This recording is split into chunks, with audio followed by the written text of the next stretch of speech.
Kuidas sai Maasingu nimi tuttavaks?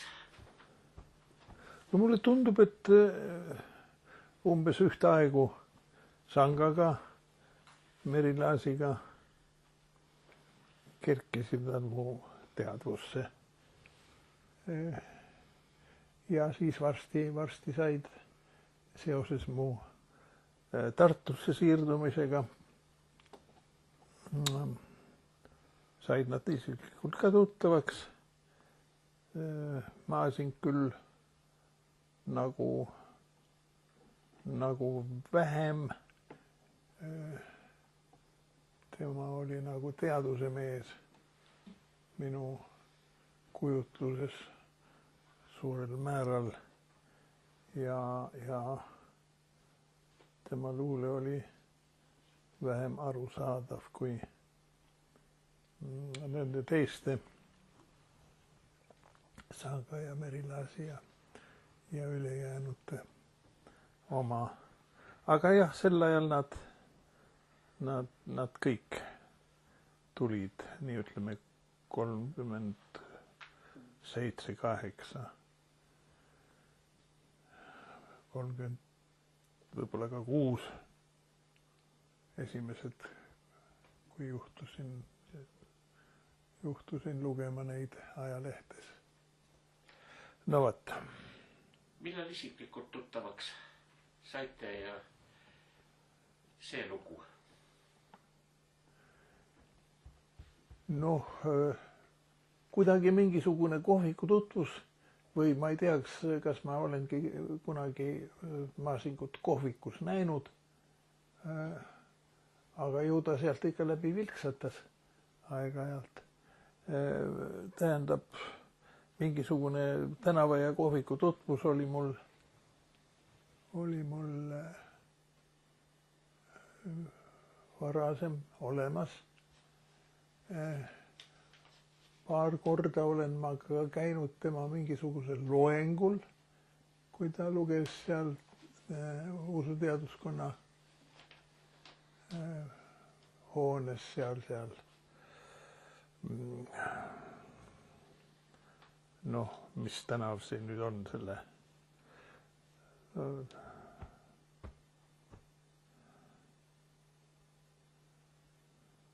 Ei oskagi ütelda, mis tänav see oli. Ja praegu eriti ei tea, mis tänav see on. Aga kuskil seal, noh, enam-vähem Fordi esinduse kõrval, vana Fordi esinduse kõrval seal minu jaoks oli ta Gustav Adolfi tänav veel. No ja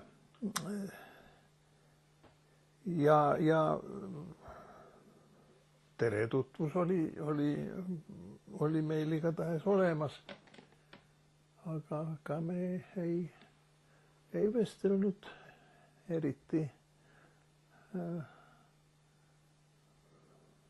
Mis mul oli siis vestelda, ma olin täielik algaja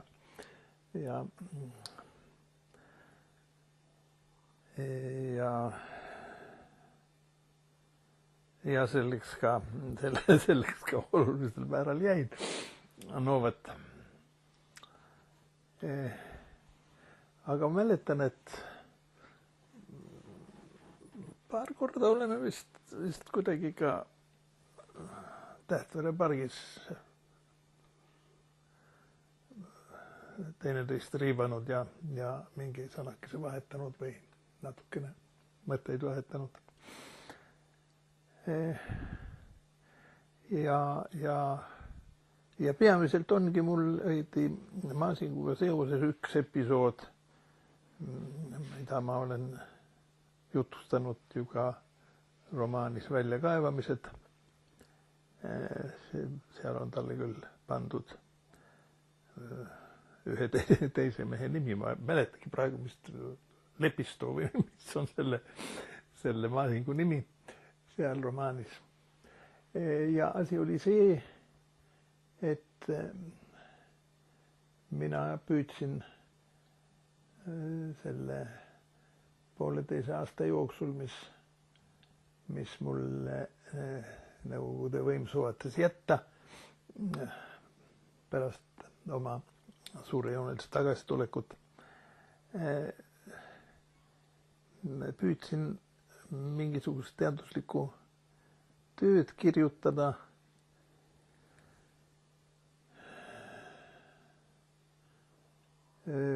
ja tahtsin käsitleda,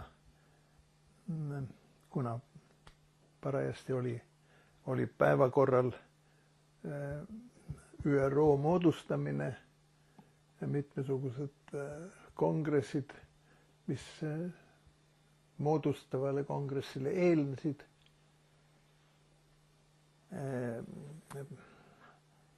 Püüdsin siis nii ütelda põhjani minna ja alustada mingisugust ülevaadet selle idee ÜRO-le vastava rahvusvahelise organisatsiooni idee ajalooga. No ja siis sain oma üllatuseks varsti teada, et idee oli üsna vana ja millegipärast päris juhuslikult otsustasin, et mulle sobiks, ei mäleta enam miks, sobiks käsitlemiseks üks niisugune selle idee realisatsiooni katse, mis tehti vist kunagi 16. sajandi alguses. 16. sajandi alguses sõlmisid mõned Euroopa monarhid ja paavst sealhulgas mingisuguse lepingu võidelda moslemite pealetungi vastu Euroopa suunas. Ja sellest moodustati üks päris vähemalt põhjalik tekst. Ja kuna see tekst oli Tartus ka olemas, üks küllalt haruldane, või mitte just suur rariteet nüüd, aga siiski küllalt haruldane tekst, oli Tartu Ülikooli raamatukogus olemas, siis mulle see nagu pakkus ennast käsitlemiseks. Ja see oli üks niisugune rahvusvaheline leping, mis tahtis kaasaegsele Euroopale teadvustada moslemite olemasolu ja ohtu ja aktualiteete mitmesuguseid. Ja see oli niisugune päris ootamatu tekst. Ja mina vaatasin, et mul on nüüd kaks võimalust. Ma sain selle teksti kätte, masinal ümber kirjutatult, ülikooli raamatukogust, see oli umbes,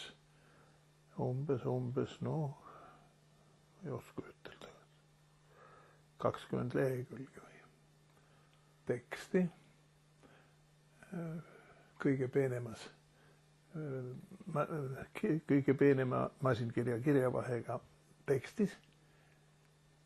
Ja ma vaatasin, et tegin proovi ja selgus, et kui ma seda nüüd ise hakkaksin tõlkima, siis oleks see kohutav aja raiskamine.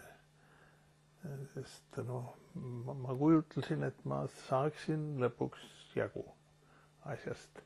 Ma olin ju 3 aastat ladina keelt õppinud keskkoolis, aga ma kartsin ka, et on suur aja raiskamine. No nii.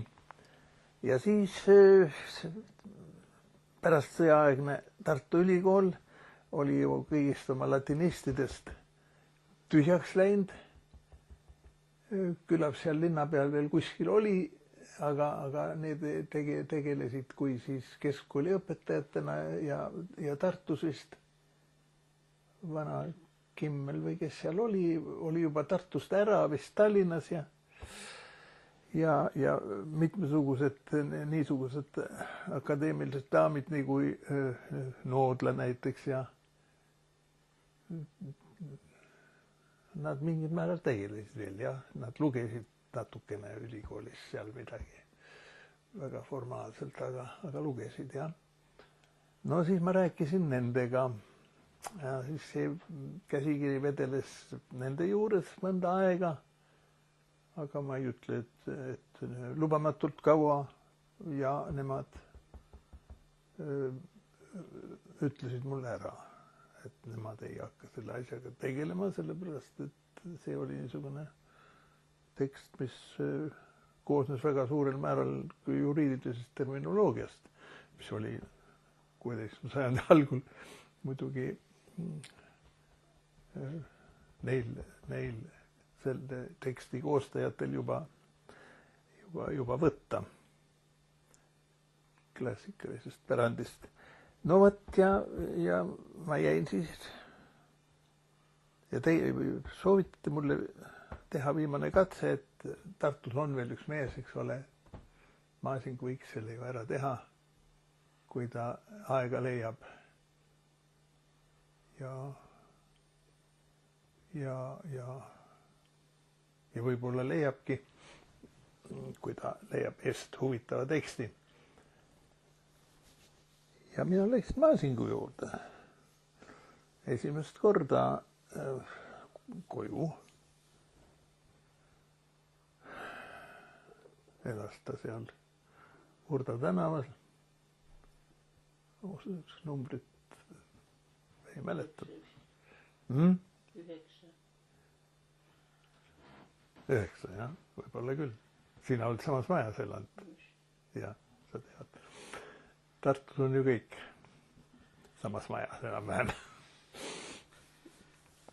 No et ja rääkisin oma eda ära.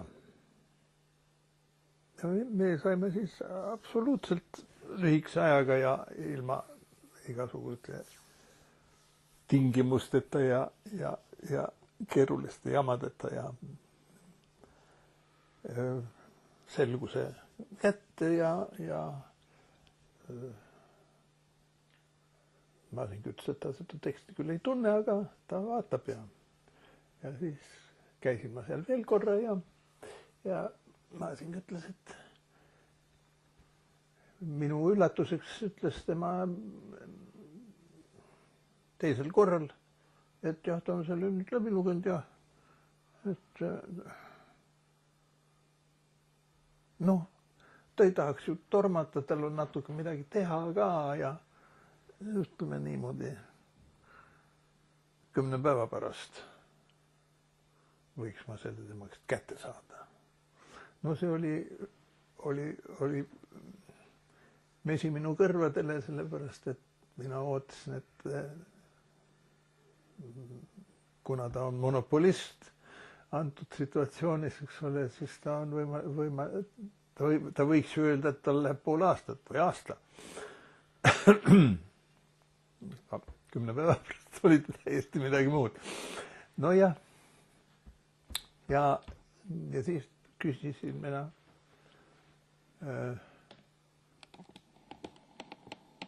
ebakohaselt või noh, tuli ju selle juurde jõuda, et kui palju ma selle töö eest teile võlgneksin.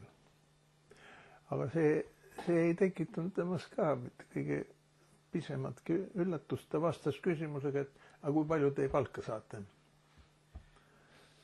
Ja mina ütlesin, ja ma ei mäletagi praegu, mis see oli.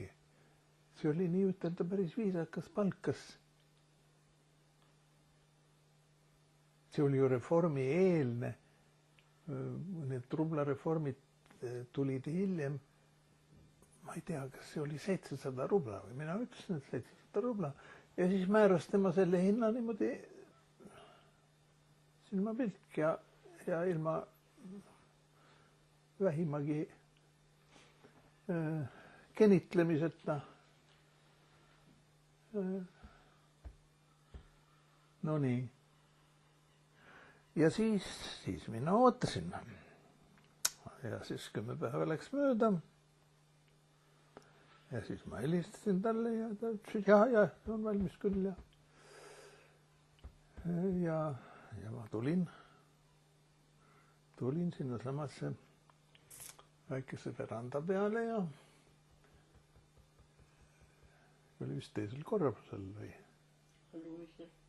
alumisel. Võib-olla ka.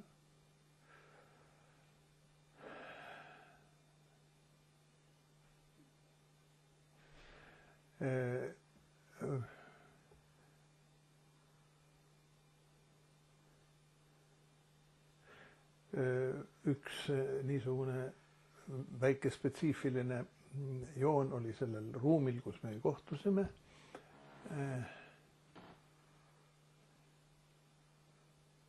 See oli aeda avanev veranda ja otse kohe kirjutuslaual, mis oli täiesti lage, kus ei olnud mitte mingisuguseid esemeid, seal oli ainult paar mitmesugust seda pastellpulka ja neid oli üsna palju. Tolle aja kohta ma vaatasin, et kust ta tont neid saab. Sest need äratasid kõik tähelepanu. Nad olid haruldased. No võtta. Ja väike stafelei või maalimisraam oli seal kirjutuslaual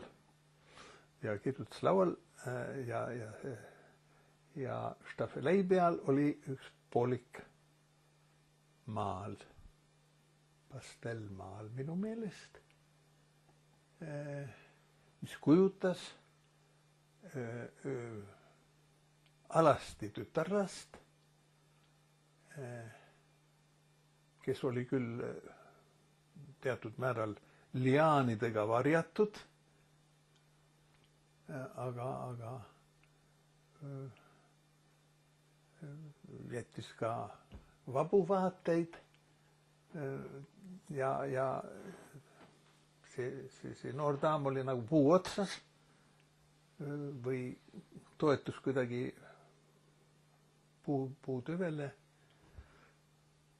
No võt. Ja see oli vaatamiseks või ühesõnaga mitte nii suur, ma oletan Maasingu jaoks mitte nii suur vaatamisväärsus, et teda oleks pidanud vaatamisest kõrvaldama.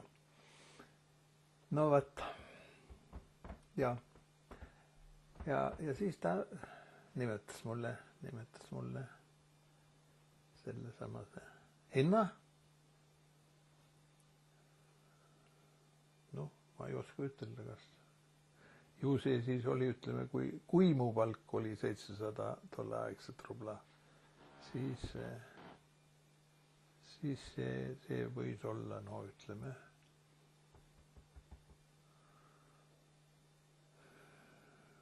100 või 200 ehk. Niisugune suhe, täitsa inimlik tasu. Ja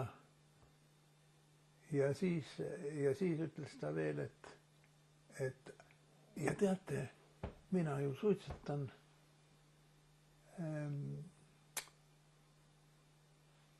kui teil on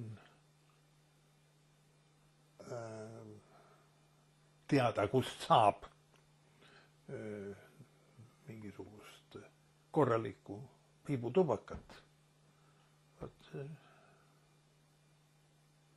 siis ma oleksin ka selle eest tänulik. No, ja selle tubaka ta siis sai, ma leidsin selle Tartu pealt hõlpsasti ja klaar oli meie vahekord silmapilk, aga huvitav oli see, et ta tegi mulle käsikirja, mis noh, seda ei ole kahjuks enam olemas. See on ära läinud siin kolimistega ja kaotseminekutega. Aga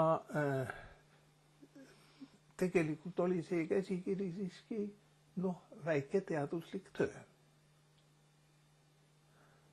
Ta oli näiteks, ütleme, endale püstitanud probleeme aeg-ajalt tõlkides, jooksvalt tõlkides, kas eelistada üht või teist terminit.